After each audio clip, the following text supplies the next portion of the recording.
So yun, magandang araw sa inyo mga summer na abroad. Nandito tayo ngayon sa Guadalupe sa Makati. Yan po ang Mighty EDSA. Ito naman ang Mighty Ilog Pasig. So mga sama, napadalan tayo rito kasi nga nakikita ko may ginagawa ng parang napabalita po sa TV na may ginagawa ng soil testing para ron sa Parex. Mga sama, propose ng SMC, bagong project ng SMC yung Parex.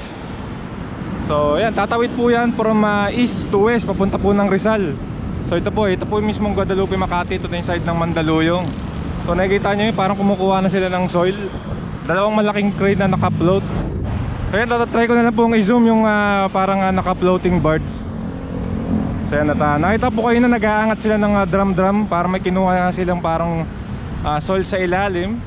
So yun nga, nakita ko po nandun niya sa bandang Guadalupe, dun sa bandang Rizal River Walk last week. So nandito na po siya ngayon. Dito bandang papunta na po ng Estrella Pantaleon Bridge. Konting mga 1 kilometer na lang. Kaya kumukuha na sila ng mga soil testing, kasi parang yun muna yung unang ginagawa para makuha po yung para makita kung okay ba yung lupa, lagyan ng pundasyon, yung mga columns. So ayan, no, inuumpisahan na ang pag-check. Alam nyo naman po, parang tuloy-tuloy na yung SMC sa paggawa ng mga proyekto. Di ba natapos po yung Skyway Stage 3. So ito naman, kakabit naman ng east to west, west to east. Dito naman mga sama, laking bagay naman to sa mga kababayan natin dyan sa Rizal.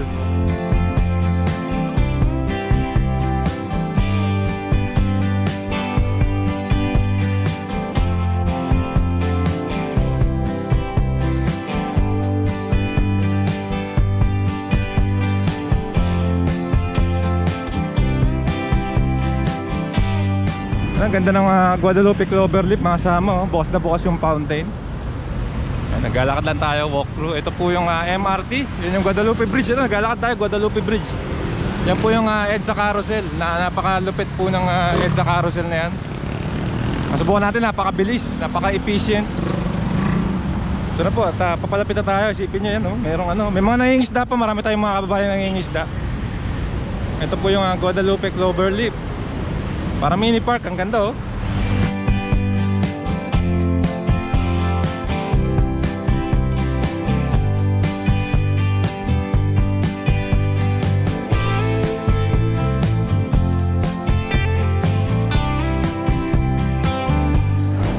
So ito mga kasama, dito tayo. Ito yung Pasig River, doon tayo kayo naglalakad. Yan po yung Guadalupe Bridge yan. Si kuya nangingisda pa ron, ayan.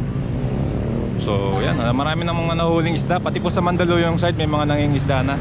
Ito po yung yan yung mismong floating barge na may crane. So ang pagkakita po natin doon sa isang news last week, isa ito po yung kumukuha na sila ng mga soil samples para matest para sa Parex po na propose ng SMC. So yan, yan naman ang mga Pasig River transportation natin, naglalakbay papunta po ng Maynila. Yan, ang bilis-bilis po niyan.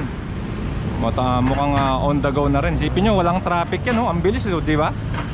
Mabilis po ang biyahe niya. Nasubukan na natin yan, libre pa nga yan noong nakaraan. So yan, sana madagdagan pa po. Sabi ko nga po sa inyo, sa ibang bansa yung kanilang mga riverways katulad po nito, ginagamit po talaga yan sa transportation. Isipin nyo yung Chao Phraya po, parang triple po nung laki nito yung Chao Phraya. Talagang napaka-busy po nun yung sa Bangkok. Masubukan ko po, isipin nyo, sa ekonomiya pati pa sa turismo, laking bagay nung Chao Phraya River nila. So sana magamit din natin ng maayos itong Pasig River natin. In the same time, isipin nyo, may balak lagyan to ng ang pagkakabanggit po, hindi naman talaga tatakpan po itong Pasig River. Parang along the coast, ito nga yung coast na yan, lalagyan niya ng parang elevated expressway. Yun, gano'n ang mangyari mga kasama. So hindi tatakpan mismo yung ilog, sa gilid lang. Ginawa na rin daw po yun sa South Korea tsaka sa Japan, yung gano'n. So at least po yan, at isa-isa po. Siyempre hindi naman kagad magagawin proyekto. May mga gagawin muna, mga sampling, mga pag-test muna ng lupa kung talagang sustainable ba maglagay ng pundasyon. Ayan niya po, update po natin lagi yan kung matutuloy itong Parex. Sana po matuloy din, kasi nga para din po to sa ating mga kababayan dyan sa East, sa Rizal, di ba? Tsaka parting Quezon. Malaking bagay. Marami rin po nagkatrabaho dyan na papunta ng Maynila. Marami na po silang option. May MRT, yun nga, may MRT, mayroon pa magkakaroon ng expressway, di ba? So mabuhay po si chairman ng San Miguel, si Sir Ramon Ang. Thank you very much po at yun nga, at least po kasama kasi sa nation building yung ginagawa niya. So makikita nyo po ngayon yung Ilog Pasig. Kahit paano po walang mga nakalutong na basura. Hindi po natin alam sa ilalim. Pero hindi, ngayon ang ano lang po isa medyo malabo yung tubig para maburak.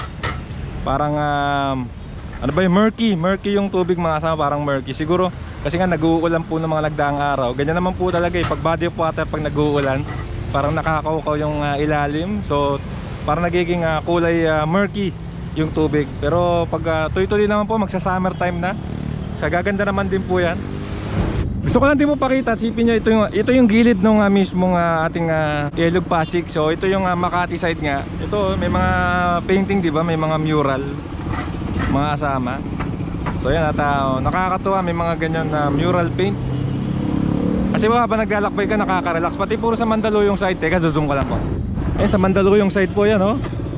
May mga painting, nakaka-relax. Hanggang doon po yan, papunta ng Maynila. So magandang initiative po para magkaroon naman ng buhay itong gilid ng Pasig River, di ba?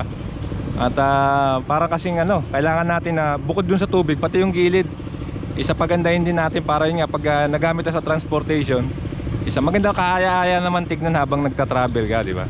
So yun yung ibon na nandadagit pa ng kanyang ulam dyan sa ating ilog. May mga seabirds pa pala rito, ayun oh.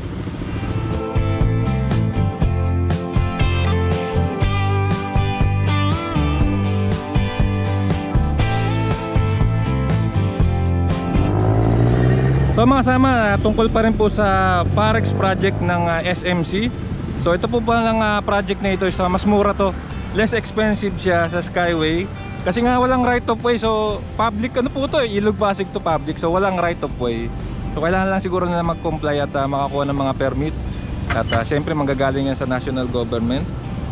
Also declared as a toll road project, the proposed 19.365 km Parex aims to connect Manila with the province of Rizal with a 6-lane elevated expressway that will traverse the entirety of the Pasig River. The Parex, which is also a joint agreement project between the PNCC and the SMHC, starts from the Radial Road 10 in Manila and will end at the connection to the Southeast Metro Manila Express at Circumferential Road 6. So yan, lagi po ako rin sa C6. So yun nga po, yun po yung dulo nun sa ngayon.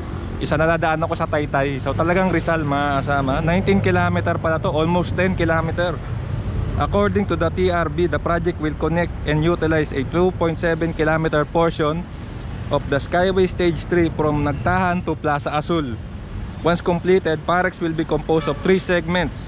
Segment 1, R10 to Plaza Azul, 5.74 km.